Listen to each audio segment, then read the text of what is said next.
Hello guys, আমি breakfast Ruma. আমি আমার নতুন একটা রেসিপি নিয়ে চলে এসেছি।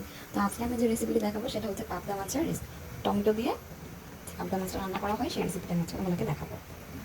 তো তার জন্য আমি নিয়ে নিয়েছি এখানে 6 পিস পাবদা মাছ, ভালো করে পরিষ্কার করে নিয়েছি, কেটে বেশি করে নিয়েছি। তারপর নিয়েছি টমেটো, তারপর নিয়েছি পেঁয়াজ কুচি, নিয়েছি লবণ, আদা রসুন পেঁয়াজ, হলুদ মরিচ, তারপর হচ্ছে গিয়ে ধনে জিরা নিয়ে নিয়েছি। তারপরে এখানে আমি পরিমাণ করে একটা কড়াই নিয়ে নিয়েছি, তার মধ্যে পরিমাণ মতো সয়াবিন তেল দিয়ে নিয়েছি। তার মধ্যে এখন আমি পরিমাণ মতো পেঁয়াজ কুচি দিয়ে দিচ্ছি।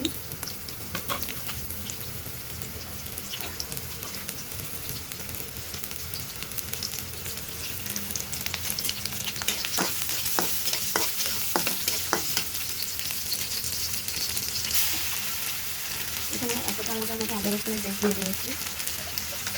তার মধ্যে এখানে হচ্ছে যে আমি একটা চামচের মতো লবণ দিয়ে নিয়েছি, একটা চামচ আমি এখানে ধনে করে নিয়েছি, একটা চামচ জিরা করে নিয়েছি, একটা চামচ এখানে মরিচ নিয়েছি, আর একটা চামচ এখানে গুঁড়ো করে নিয়েছি।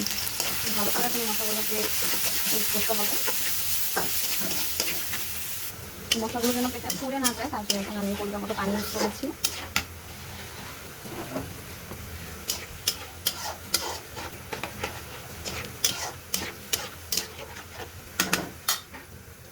এখন হচ্ছে আমি এটাকে ঢাকা দিয়ে ঢেকে দিয়েছি 10 মিনিটের জন্য।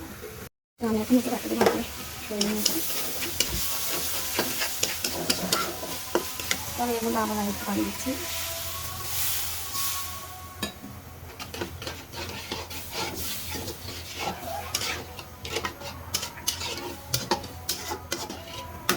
তো আবার আমি ঢাকা দিয়ে ঢেকে দিচ্ছি।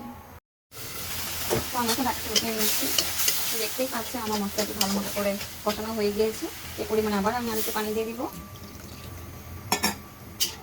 পানি দিয়ে এখানে যে আমি টমেটোগুলো ফালি করে রেখেছিলাম সেই টমেটোগুলো আমি দিয়ে দেবো।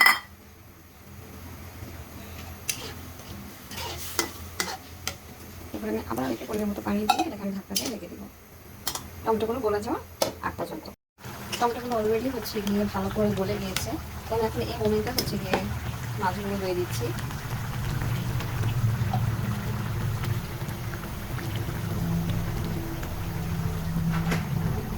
আমি হচ্ছে এখন 6 পিস মাছ ভালো মতো করে দিয়ে দিয়েছি। এখন হচ্ছে আমি ঢাকা দিয়ে ঢেকে রাখবো 10 মিনিটের জন্য। ঢাকাটা সরিয়ে নিচ্ছি। অলরেডি দেখতে পাচ্ছেন পাবদা মাছের কালারটা কতটা সুন্দর এসেছে।